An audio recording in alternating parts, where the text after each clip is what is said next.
The Los Angeles Kings look to get over the hump and past the Edmonton Oilers this season. It'll also be the last season for one of their star players. We'll talk about that and a lot more coming up on today's Locked On NHL podcast.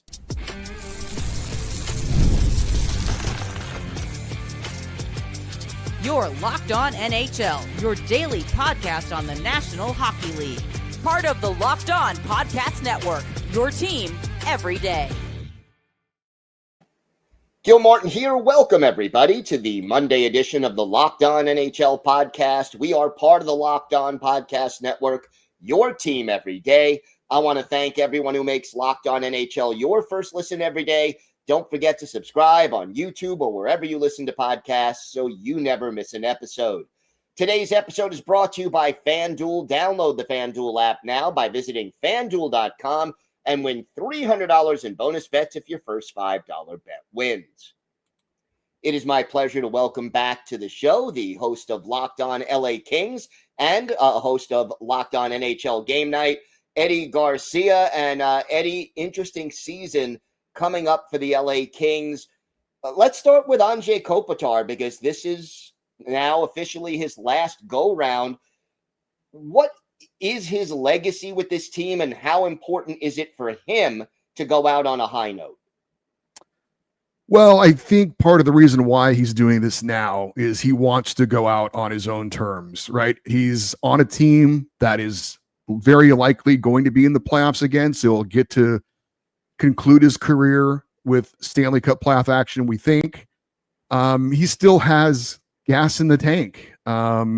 Last year, he led the team in assists, and he was second on the team in points. So this is not a guy who is leaving because he isn't producing anymore. He could probably sign a 1 or a 2-year contract, and no one in Kingsland, no Kings fans would be very upset about that. And there would be kind of this transition to Quinton Byfield being the number 1 center, him maybe being the number 2 center, this maybe a little bit of a prolonged passing of the torch. But it's 20 years for him. And as he said, this is his 20th season. And as he said, he feels like it's just time. And he's got 2 young children, a little boy and a girl. And he says it's about time for him to start being a dad. He's had his career. He's won his 2 Stanley Cups. He's been a multiple Selke Trophy winner. And as far as his legacy with the Kings, some people might be surprised to hear me say this. I think he's the greatest Los Angeles King ever. Now, what does that mean? People can qualify that in different ways. Wayne Gretzky was probably the most influential player to ever wear a Kings jersey. I personally consider him more of an Edmonton Oiler than an LA King, even though he got me excited and interested in the NHL. But to me, the greatest player in a franchise history, to me, should be drafted by that team and play his entire career with that team and have some major team and individual success. He checks all those boxes. Marcel Dion, of course, he wasn't an original King. He came from another team. Luc Robitaille didn't play his entire career with the Kings. But I mean, they're great, great players. And they're certainly in the argument. But for me, Kopitar, 20 years, multiple cups, individual awards, drafted by the team, whole career with the team, captain of the team. I think he's the greatest LA King of all time. Hockey Hall of Fame for sure. I think so. But some people have asked me that who are not necessarily Kings fans. I do some other podcasts. I do an NHL podcast that, recaps the week in the NHL, and we have listeners from all over the place. And someone asked me that, is he a Hall of Famer? And I was taken aback by that question, but it does remind me, being on the West Coast, being a very understated guy, never says anything controversial, never was involved in anything. He's won the Lady Byng Trophy 3 times, so there's that. I'm a little saddened that his career has been, I believe, underappreciated. I think he's the West Coast Patrice Bergeron or Alexander Barkov type of a guy. Maybe, I'm sure if he played in if he played in Chicago or New York or Toronto, his profile would be a lot higher. But people that know, he's definitely a Hall of Fame player.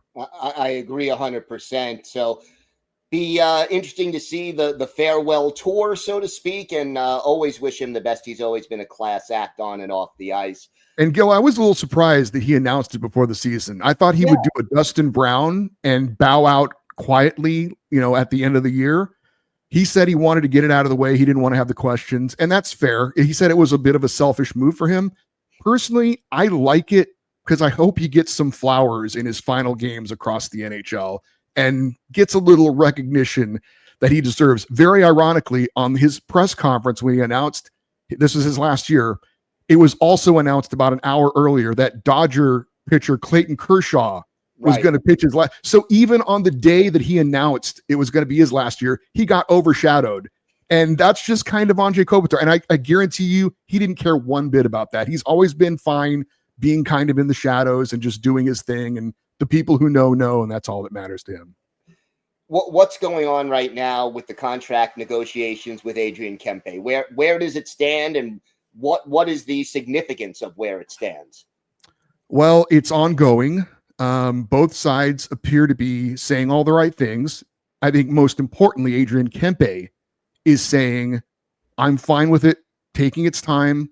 Would I like it to get done before the season? Yes. He said he didn't call it a deadline, but he said he would really like to have it wrapped up before Christmas.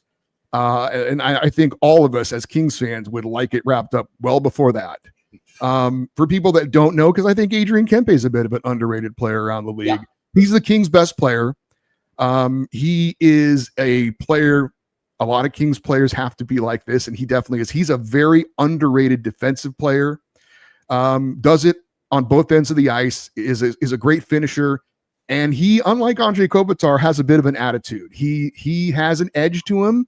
I'm not saying he's, going to go in like a bull in a china shop to the net, but he's not afraid to get his nose dirty. He has a little bit of a swagger to him, which is we enjoy because, again, not a lot of Kings players seem to have that. But he's a very important player, and he's still in his prime. So to me, this is a no-brainer. I know we've heard $10 million a year, maybe $11 million a year. The cap's going up. I think he's completely worth that and more. So apparently the last report we heard was that they weren't that close. So it isn't an issue for now because Kempe's saying it's okay. I'm not in a hurry. It sounds fine.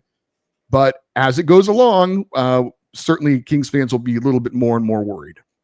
How long do you think they're looking at? Do you think they'll go the max 8, or is he looking for something shorter?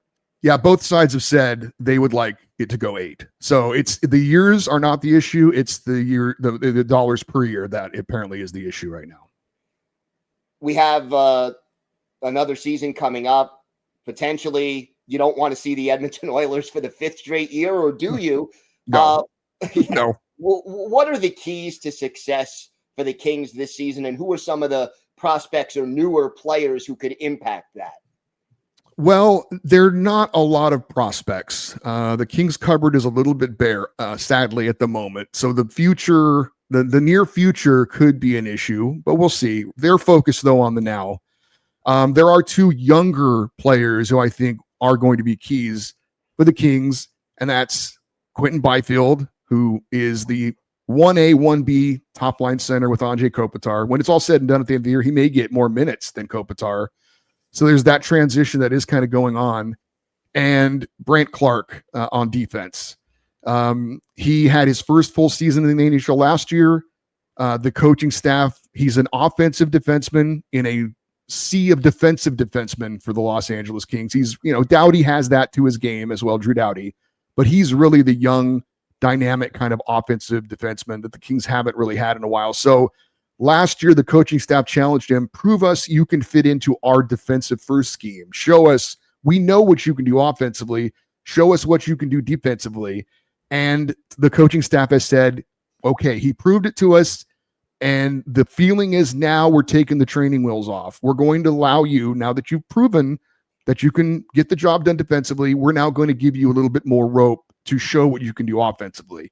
So the hope amongst Kings fans, in addition to bringing back most of the team, is that Quinton Byfield and Brandt Clarke will take a decent step forward, and that will be part of the equation to helping the Kings have a better, I won't say a better season, because they actually tied their franchise record for wins and points in a season last year. So that's going to be hard to top. But to have a similar season, but taking the other step in the playoffs, and that's getting out of the first round. And I hope they don't face the Oilers again because I've seen that movie before. I don't think anyone else wants to see it other than maybe Oilers fans. So we'll see. Yeah. Oilers Kings 5 is not the sequel that Kings fans want. No. Those sequels don't get better as they go along, it seems like. So usually they do not. No. Eddie, why don't you tell our viewers and our listeners where they can find the podcast and where they can find you on social media? Yeah, of course. It's Locked On LA Kings. Gil, I always say make sure it's got the LA in there, because if you just put Locked On Kings, you're probably going to get an NBA team from Northern California. So Locked On LA Kings, wherever you get your podcasts in, on YouTube, and at Locked On LA Kings, as well as you can follow us on social media. All right, Eddie, thank you so much. Thank you. Today's episode is brought to you by your friends at FanDuel. The NFL season is here, and FanDuel has an offer that you don't want to miss. Right now, new customers can bet just $5 and get $300 in bonus bets if you win. That's right. Pick a bet. Put down just $5, and if it hits, you'll unlock $300 in bonus bets to use across the app.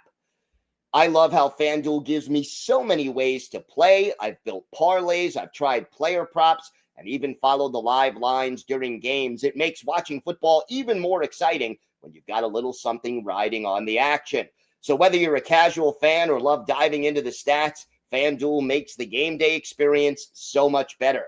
So what are you waiting for? Visit FanDuel.com to download the FanDuel app today and get started. That's FanDuel.com to get started today.